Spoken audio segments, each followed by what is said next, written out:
You're listening to the Keep Optimizing podcast to increase your traffic, improve your conversion rates, and grow your profits. Hello, welcome. Now, if you're looking to improve the performance and return on investment of your marketing, then you are in the right place. I'm Chloe Thomas, the host of this marketing focused podcast, and it's super cool to have you tuning in to this episode. Today, we are talking about the things you can do on your website to improve your conversion rate, because that is what will help all your marketing improve, and it will help the performance of your website improve too. Why are we doing this? We're doing this because this month we're all about improving conversion rates. We're tackling it from different angles, and this is the episode where we're going to give you lots of proven advice, lots of proven tips about how to go about doing that. My guest is Mogens Møller from Sleeknote. Now, you may well know Sleeknote as the guys who do really cool email capture tools.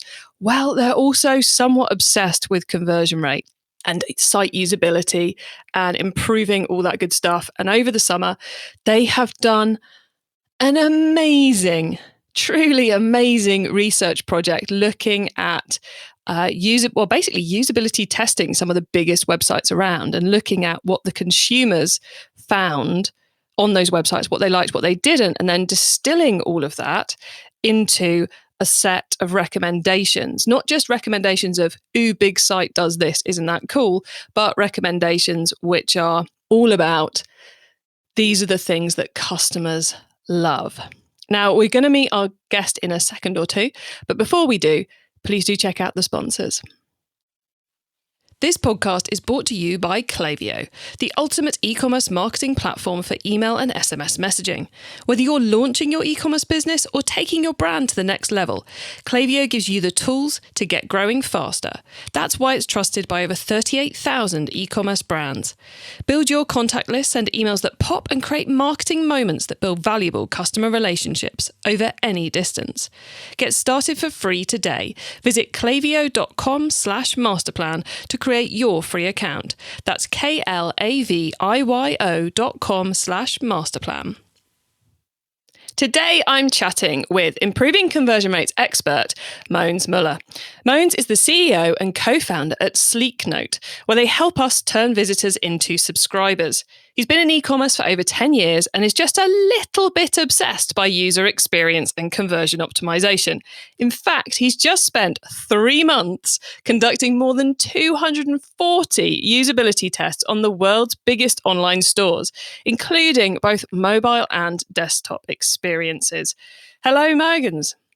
Hello, and thanks for having me.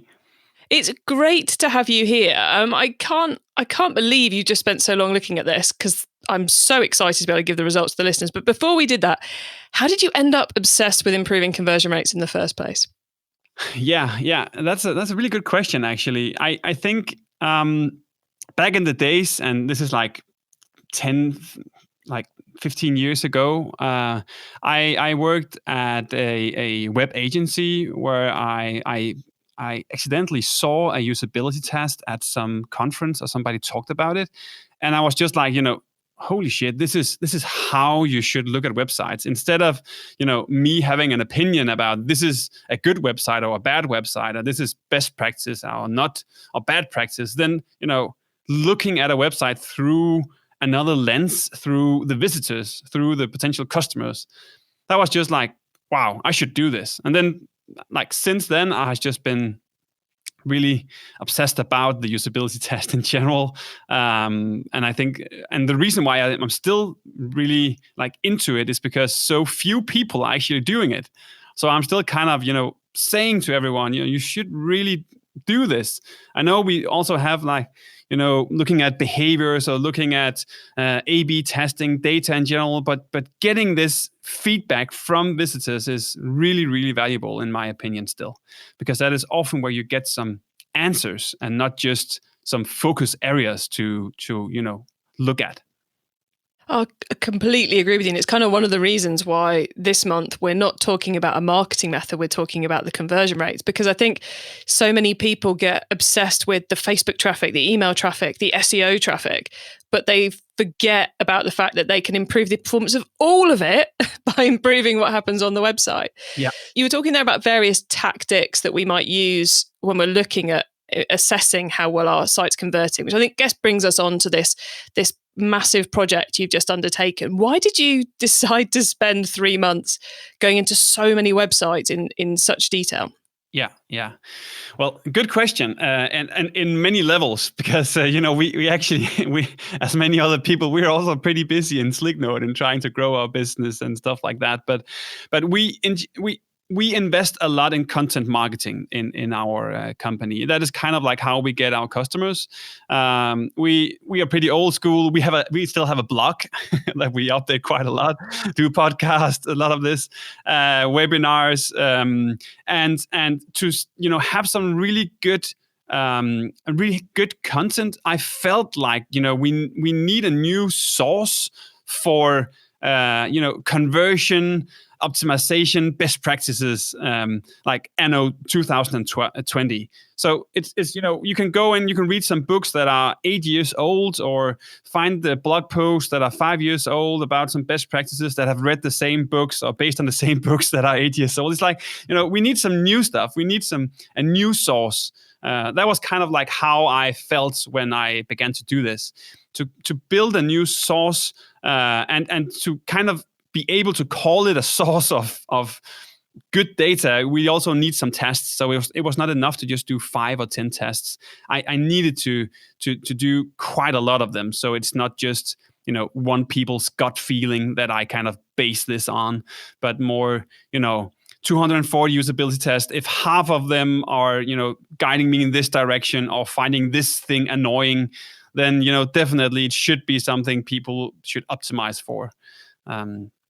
I think one of the interesting things is that we often, you say, we needed new data, but often when we see here's recommendations of what you should do based on the best, the biggest websites out there, it's not done the test. It's Best Buy does this, eBay does this, Amazon does this, assumes that they're all doing what they should be and they're doing it well. And then we all copy it. Whereas you've taken it to the next level, haven't you? You've gone, is what they're doing well, and therefore what can we learn for it? And I think learn from it even. And I think that really takes the information you've been gathering to a whole extra level of kind of validity, usefulness, and oh my gosh, I must get my hands on that. I completely agree with you, because that is often how people are doing. It's like, this is what Amazon is doing. We should do the same thing. But, it might not be the case if you are not selling, the exactly same thing as they are. If you don't have the same target audience, if you don't have the same brand as they do, then you should not do the same thing as Amazon. Actually, Amazon has a lot of pretty bad user experience on their website in general. But I think it works for them in many ways, because people are just used to the website. They're used to that kind of bad user experience in some cases. So if you're building a new website, you should not copy that bad UX because you are not Amazon. But that is where people sometimes do a bit mistake, in my perspective, just to see on the big websites what they're doing and then blindfolded kind of copy it. So what I wanted to do here, you really nail it here, as I want to say, there are things you could copy or be inspired from on Amazon or Wish or ASOS or whatever it is. And these are the things. And then there are other stuff you should definitely not do because people hate it. So, for example, Zalando is a like a really big one, at least in Denmark. I guess they're pretty big in Europe in general. They really had also a lot of things on their website that people hated, and actually also errors that a navigation that didn't work. So yeah, you definitely nail it there. That is the whole point for my research, to figure out what works on the big websites and what doesn't, and then take or be inspired by that. Okay, well, let's stop talking about the project and let's share some of the cool stuff you found in the project. So let's start with the homepage, which we can talk about landing pages, we can talk about where we direct people to, but huge quantities of traffic continues to land on the homepage. So What are the key things we should be doing on that homepage to keep customers from disappearing again? Yeah. So there's a lot of things on the homepage. It's a big area, but I've kind of found out that there were three main purposes of the good homepages or homepages in general, but three things that you can kind of highlight or think about when you structure the homepage. And first of all, is a quick access to navigation and search. Like most of those who visit your homepage or come to your homepage, they need to navigate further down the website. So really quick access to navigation and search is just crucial. Some websites actually, both show, the navigation very clearly, but on mobile, they also show like links to the navigation in, the main columns on the website. So they kind of duplicate the whole navigation path because they know it's so important that people find that navigation. So quick access to navigation search. If you got several audiences, separate them. So if you sell both B2B and B2C, make sure to separate them to begin with on the homepage. Also, if you are selling both to, men, women, and you got some kids as well, separate them there so that you don't go into the wrong kind of department, so to say. And then the main thing a lot of homepages can do is to inform about some current campaigns. So do you have free shipping this weekend? Do you have, 20% off on some potential category or some specific category or something like that? Then that is also a great purpose for the homepage to make people aware of that, because people expect to find the kind of recent campaign on the homepage. Cool. And I want to come back to those first couple of points there where you said about quick access to navigation and search. Now, from what you're saying, I'm guessing that isn't just having a nav bar across the top. It's having clear, big links to key categories throughout the rest of the homepage so people can, they don't have to hover over something to find something to click on it if it's one of your best-selling areas, for example. Exactly. And actually, when, I think the main problem about navigation is on mobile. Most websites have, pretty clear kind of navigation links on their desktop websites. It's hard to kind of, fuck that up to say it. But on mobile, it can really be a struggle to, first of all, find the navigation. Some people place the hamburger icon in the right side, or they place it in the bottom of the mobile page.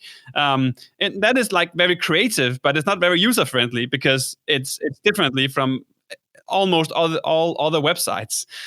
So that's a simple thing, but then also to have a navigation that actually works and that is user friendly.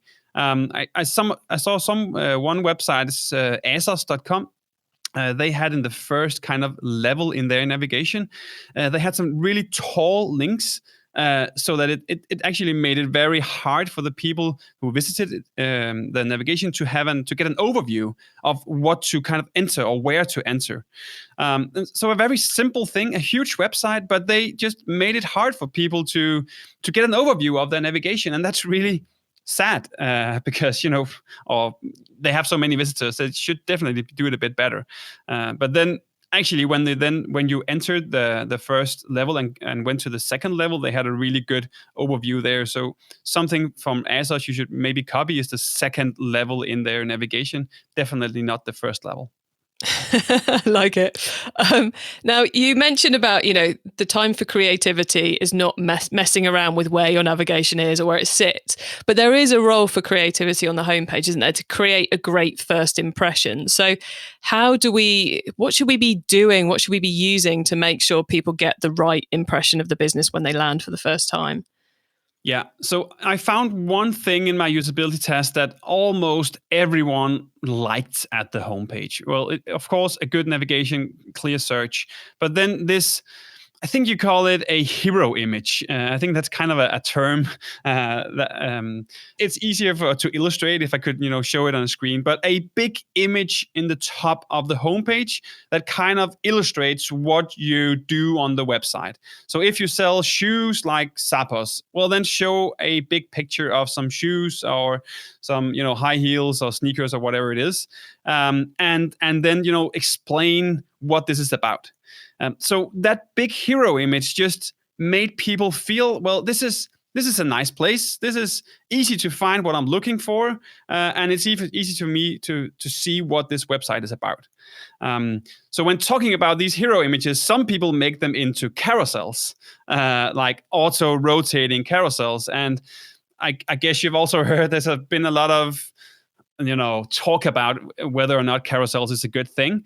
In my test, I found that people actually liked it on desktop. It was not that people had any problem, even though I think there is this website that I can't remember the name. Is it like, should I have a carousel on my website.com, something like that? And then there's a big no or something like that. But actually on desktop, in my tests, people liked it. It was not a problem at all. They just, click through the different slides and yeah, it looks great. And then they scroll down. But it's completely opposite on mobile. On mobile, They really hated it. They still liked the big hero image, but they found it really frustrating if it was rotating automatically.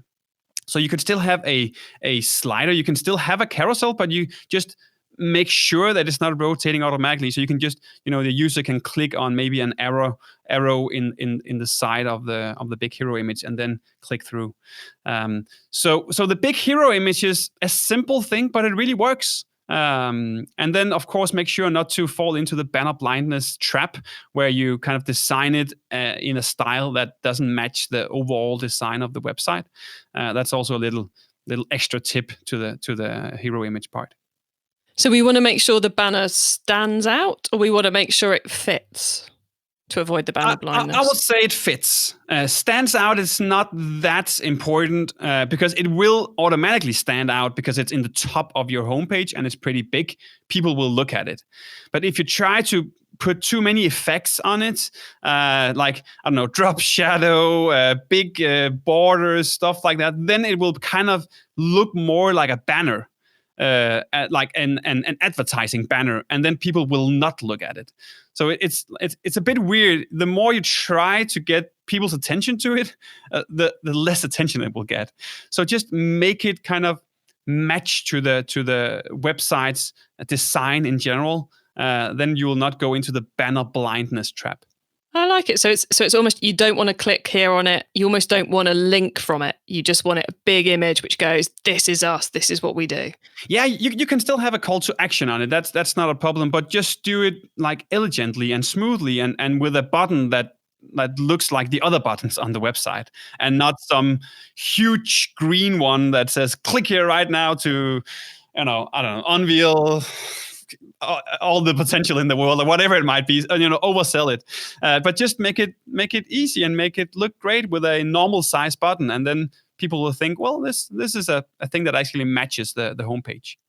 I've now got in my head this hideous banner with flashing imagery and countdown timers and all kinds of hideousness, which I think means it's probably time to move on from home pages to the world of navigation and filters. Now, we've already discussed how the navigation needs to be clear and easy to find on the homepage. What else can we do to make sure when people find it, they have a good experience? Yeah, that's a good question. I think navigation in general, if we look at desktop, there are a few traps that I just want to highlight that some of the big ones are doing here. For example, a lot of websites have this. I don't know if it's a term that is used other places in Denmark, but we call it a mega menu. So like a huge menu that appears when you hover over, let's say at H&M, they got this menu. When you hover over ladies in the top of their desktop site, like this huge menu of, I don't know, 50 different links appears.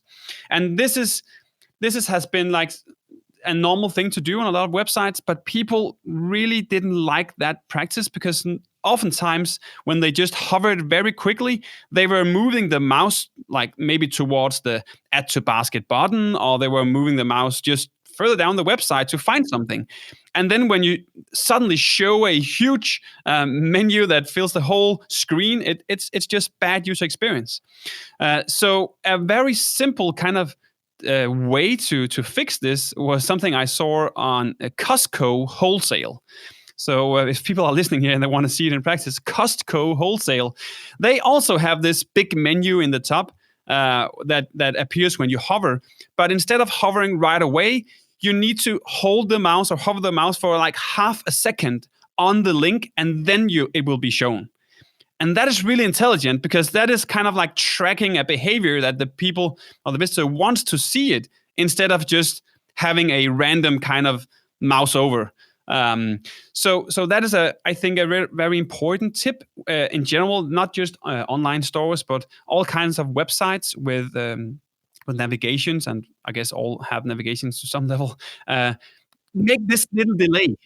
I love it, because it's like, it's not, we need to redesign our menus, because like, oh my gosh, what do we do if we got loads of stuff we've got to tell people about and we need a mega menu? What on earth are we going to have to do here, Mogens? And then you were like, just put a delay. And it's like, wow, a half-second delay. And it is such a simple thing to do.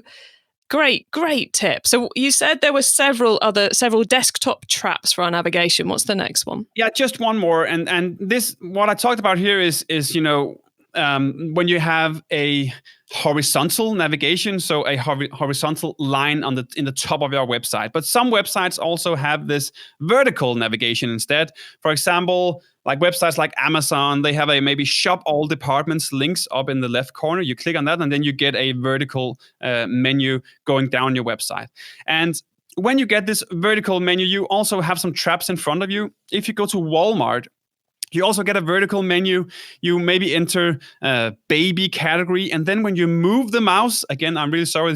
I would love to show this at a screen instead, but move the mouse from baby into some of the sub links, then it will jump to the other to the other categories before you go to the sublinks, because it's so sensitive. Again, because you just kind of hover a little bit over some of the other links, it will change, and that gives a very bad user experience. So again, the trick here is actually to make a delay. If you look at a website called Kohls, so it's KOHLS.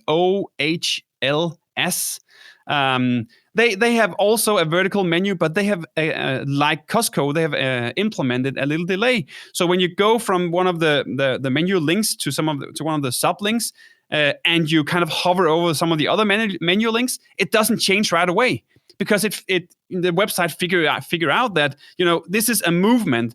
The visitor is trying to go to the sublinks, so don't change it right now until you kind of hover that other link for, let's say, a second. So again, and just a better way of doing navigations by kind of figuring out what the behavior is, what is the intent of the visitor, and not just make it a non-user friendly way. Yeah, I suspect all of us have ended up swearing at the screen as we try to track our mouse through one of those vertical expanding menus, and you're like, "Come on, no, please!" It's almost like a test. Can I use the mouse precisely enough to get there? Mogens, we've already talked about when we talk about homepages, we talked about one of those big topics of UX, which is carousels. My next question is about another big UX topic: breadcrumbs. Should we? Shouldn't we? Breadcrumbs. Well, great that you bring that up.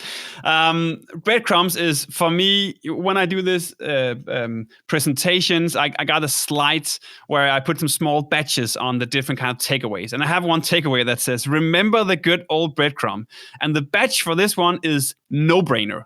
So it's like, this is a no-brainer. And I have no idea why breadcrumbs have been kind of thrown away. It was such a great UX kind of best practice used in, I don't know, since the 90s or something like that, and coined back in the days by Hansel and Gretel, right, in the old German fairy tale that got lost in the woods and couldn't find their way back. I think Hansel I don't know, was it the birds who ate the breadcrumbs? So it wasn't that great, but at websites, it's really great. There is no doubt about it. So both on desktop, but like it's even better on mobile. And one of the main kind of use cases for breadcrumbs that I saw in my usability test was when people access your website through a Google search, which probably happens pretty often, and they enter a product page directly or a sub page. Then sometimes they want to go back, but they don't want to hit the back button in the browser because that will bring them back to Google. But maybe let's say they want to buy I got 4 small kids, so I'm pretty often at the market for buying some strollers, baby strollers. And I go into Google, type in strollers, and then I enter, for example, babyshop.com and enter a product page. Then I just saw this one product, but this is not the one I want to buy. I want to see the whole list of all the strollers. And then the easiest way for me is just to see that breadcrumb, see I want to go 1 level back or I want to go 2 levels back, instead of trying to figure out how their navigation is working, how I go, how I find this level. So breadcrumbs, definitely a no-brainer. And I know it doesn't look great, design-wise. I guess that's why it's been killed somehow. Maybe some designers thought it was not sexy anymore, and definitely not on mobile. It doesn't look great, but it's such a huge help for everyone, I would say. Now, my next question it takes us kind of to the world between navigation and category pages, and it's something which consumers seem to be using more and more from what I've read and experienced, but feel free to tell me if I've got that massively wrong. But it's filters. When we cut and dice the products ourselves as we're looking at a product page, any things you picked up around filtering? Is it good? Is it bad? Are there key things we should or shouldn't do? In general, filters are good. So people sometimes ask me, can we have too many filters? No, you can't. It's impossible, I would say, because if you got many filters and people don't use them, well, then it's not a problem for them. They will just, don't use them. But on the other side, if they are very specific, if they have a specific need, if they want to only see, trousers in one specific size, or it could be cosmetics that are organic or whatever it might be, filters are great. So as many filters as possible, that's one good start. Other than that, I will say I definitely saw some websites that made this badly, especially on mobile. Mobile is a tough one for filters, because filters is just a lot of menus, a lot of links, and putting that in a small mobile screen is pretty hard. So I actually have a few kind of quick takeaways for filters. I'll just mention them very quickly. First of all, make sure to test your filters so you're sure that there are no kind of errors in it. The reason why I'm saying that is because, for example, when you're at Zalando, when you kind of scroll in the filters, you sometimes scroll in the products in the backgrounds instead. So, even one of the biggest online stores in Europe, Zalando, are having mistakes in the kind of UX and filters. So no mistakes, no errors. Then make it easy to jump back and forth. Don't use toggling. So kind of, I don't know if toggling is actually a word, or we just use it in Denmark. But toggling, when you open something up and then you kind of toggle open, or is it called collapse? Just don't. It can work, but it's really hard to get to work. So just make it easy to jump back and forth with some links that kind of changes the page. Then show the number of matches on the different variants. So if you got like small, medium, large, write a little number on, just beside small, where it says 30 matches. So people know how many products matches this specific filter. Don't do this both on the products, on the different filter kind of parameters, but also in the bottom of the filter menu. So you got this overview all the time that now I've gone from 1,000 products to 500 products to 100 products to 20 products. Now I got the number of products I want to have, and then you can click submit, and you can go to the kind of the product list. Then also, if you got color variants, don't just show the text, but show also the color, like with a color. Some people don't. It's weirdly enough, but some people are not completely sure about colors. For example, if you're just saying multi, then people, what is multi? Is it variant? Is it a new color, or is it just because it's a lot of different colors, or what could it be? And then the last thing that is really important for me is on mobile, let the user decide when the list is getting updated. Some websites kind of updates the filters and bring you back to the product list every time you click submit, every time you choose a filter. That is, like, in almost all cases, bad UX on mobile, because people want to decide themselves when to submit, when they have chosen enough filters and they want to update the list. And I know this is actually something Amazon does. They submit every time you choose a filter. So, they must have tested it somehow. And of course, I don't know their results. I don't know their numbers. But I can just say that I would say 85% of those who visited filters that had this kind of auto submit when they chose a filter, they didn't like it in my tests.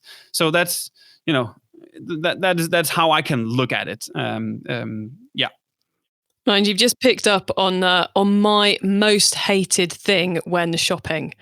As a lady who doesn't wear black, and therefore when I go clothes shopping, I am selecting lots of different colours, but not in order to not see anything that's black. And when that site refreshes every time I click a colour, it's so tedious. Yeah. Right. Exactly. Personal rant over, though. Sorry, everyone, for that. But that's a real sore point for me. But I won't name anyone who does it. You're safe, but you know who you are. So... Obviously, filters are big on category pages. Is there anything else we can do on our category pages to get the customer through to the product? Because the product page is where they're going to buy. So are there a couple of things we can do on a category page to increase the number of people we get to product pages? Yeah. There's actually one thing very much related to filters that works very well, and that is showing the active filters on the category page. So on most websites, if you need to kind of deactivate a filter, you have selected, blue and green shirts, and then you want to only see green shirts. Then you have to click on the filter menu. You have to go into finding the color variant, and it's just a lot of taps on mobile. But if you show, if it's possible for you to kind of remove the filter directly from the category page, that's just very, very user-friendly. So show the different filters in the top of the page, so it's easy to remove. You can see it if it's hard to understand what I'm saying here. You can see it in action on Zappos.com and H&M. And I will say, in general, if you're visiting H&M, almost all the best practices that I just mentioned, they are doing that in their filters. So H&M are doing other stuff, not fantastic, but their filters, they really nailed that. So that's a good place to start if you want some inspiration. And then I'll say that, well, there's a lot of things to do in the category pages in general. One thing that was a bit surprising for me, when I did the usability test, I also had eye tracking equipment. So we bought some pretty expensive eye tracking stuff. And to be honest, I got valuable stuff out of it, but I thought I would get more. But one of the places where I got some really valuable stuff out of the eye tracking was when people was looking at the category pages here. Then when products had some small batches on them, for example, new or reduced price or Amazon's choice, or I guess you can recall some websites that have these. They really catch the visitor's attention, and oftentimes it resulted in a click or a tap on mobile. So these small batches on products, they really worked. And they just catch the attention. Of course, if you have a product list where every second product has some kind of batch, it's getting diluted. It doesn't work that well. But a few selected products works fantastic. You can see it both on, I know Amazon is doing it. Walmart is also doing it very well, both on desktop and mobile. Nice. Well, thanks, Mogens. You've given us so many great things to do to improve our performances there. We're going to pause now for a reminder of our sponsors, and then we're going to be talking about the whole wide world of improving conversion rates. It's safe to say that most of us have been doing more shopping online lately. And if you're an e-commerce brand, that means you might be seeing more first-time customers. But once they've made that first purchase, how do you keep them coming back? Well, that's what Klaviyo is for. Klaviyo is the ultimate email and SMS marketing platform for e-commerce brands. It gives you the tools to build your contact list, send memorable emails, automate key messages, and more. Way, way more. Whether you're launching a new business or taking your brand to the next level, Klaviyo can help you get growing faster. And it's free to get started. Visit klaviyo.com/masterplan to create your free account. That's klaviyo.com/masterplan. Okay, Mogens, so far we've gone deep into homepages, category pages, navigation, but now you get to wow us with your insider knowledge about the whole world of improving conversion rates. So for the following questions, your answer can be anything to do with improving conversion rates, which of course does include homepages, navigation, and category pages. So, Mogens, are you ready? Yeah, sure. Excellent. Let's start with improving conversion rates newbie advice. If we've inspired someone to take their first step with improving conversion rates today, what do they need to know to give themselves the best chance of success? Yeah, good question. I'll improving conversion rates in general is a really big thing. I would say I would mention one thing that is just working very, very well for at least for me, but I think in general for people, and that is to do their own usability tests. I've been doing 240 usability tests now. Of course, we're also testing our own website, I think every second month. So if there's one thing people can do to improve conversion rates is to do their own usability test. And I know it's Corona times right now. Hopefully that will change pretty soon. But you can also do it remotely. So getting someone that is not yourself and that is not your colleague and that is not your boyfriend or girlfriend, but someone that haven't kind of looked at your website yet, to test it out and to buy some products or to find some information, and then you can watch them do that. That is just, that was what happened for me 15 years ago when I kind of got that. I saw that for the first time, and so that will be the one thing. And it's really not rocket science. It is so simple, but get maybe 5 people to do that, and after 5 people have done it, you will have. I will guarantee you'll have 4 or 5 pages of inputs and thoughts and things that you will improve on your website. So don't hire 20 people or get 20 people to do it. Instead, do it recurrently. So do it maybe every second month, do it every half year or whatever fits your schedule. It will, I won't say skyrocket conversions, but because that sounds crazy, but I'm completely sure that it will improve conversions in general if you begin to do that regularly. Oh, great advice. And for everyone out there, if you're about to embark on this, the most difficult thing about what Mogens has just outlined is not saying anything whilst the person's going through your website. You have to keep quiet and let them do it. Exactly. Okay, now once you've started, of course, you've got to keep optimizing. So what's your favorite way to improve conversion rate performance? Yeah. So I'll say if I continue a bit more in where I was right now in of course conversion rate, but also the usability testing part, I actually have one tip there I wanna say as well, and that is when you do the usability test yourself, it's hard to be quiet, yeah, for sure, but start people out at Google. So instead of putting them to your own website to begin with, start people at Google and then make them search for the product category or the kind of services you provide. And then afterwards, let them go to your competitors. Because when they go to your competitors' websites, they experience what works and what doesn't work there. And then afterwards, you can take them to your own website. And then when they figure out or they find something that they are not satisfied with or something that is not user-friendly on your site, they can say oftentimes that this was better at this site, this other site that I just tested before, or this worked a lot better over here, or this is actually really user-friendly, a lot better than the site I saw in the beginning. So having people on your competitors' websites before entering your website, that is a really important thing. That is when usability testing for me really became the one tool for conversion optimization, because now it's not just people's thoughts about what's not working, but it's also ideas for what is working. I love that. That is proper next level advice. Thank you. Now, it's impossible to improve our marketing unless we're monitoring performance, but the list of stuff we could monitor can be overwhelming. So, what for you is the number one improving conversion rates KPI? Yeah, that's a good question, because it is actually, the answer is in the question. It's the conversion rate. The conversion rate is a KPI, right? So and of course there can be different conversion rates. You can have a conversion rate to people visiting your website and buying a product. You can have a conversion rate for filling out a form where they should, you should give them an offer or on something. You can have a conversion rate for newsletter subscribers. But I would definitely say, at least in the most cases where customers I work with, and now I've been testing these e-commerce websites, it will be the conversion rate for people buying a product. So that conversion rate is crucial.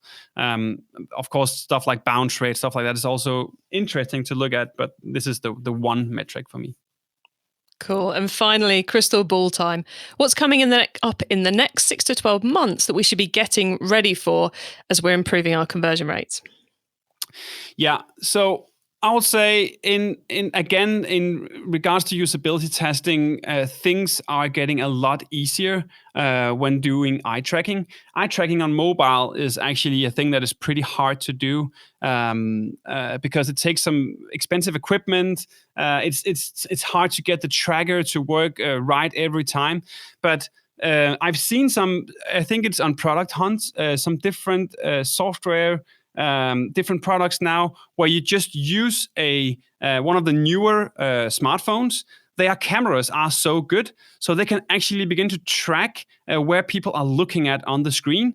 So then you don't have to have this kind of stiff setup where you have to look out for your arms. They are not getting in front of the eye tracking equipment and all that. It is a bit weird to do eye tracking today on mobile, but I believe maybe it's already here and I just didn't see it yet, but I'm pretty sure within the next 6-12 months, eye tracking will be a lot easier on mobile, and that will change a lot because eye tracking can be very valuable, especially because you don't have to ask so much when doing these tests. You can just look at the eye tracker and you can see if people are reading something or if they are confused, if their eyes are kind of looking everywhere on the side.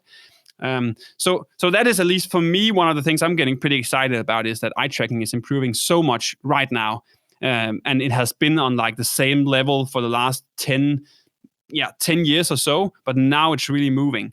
So yeah.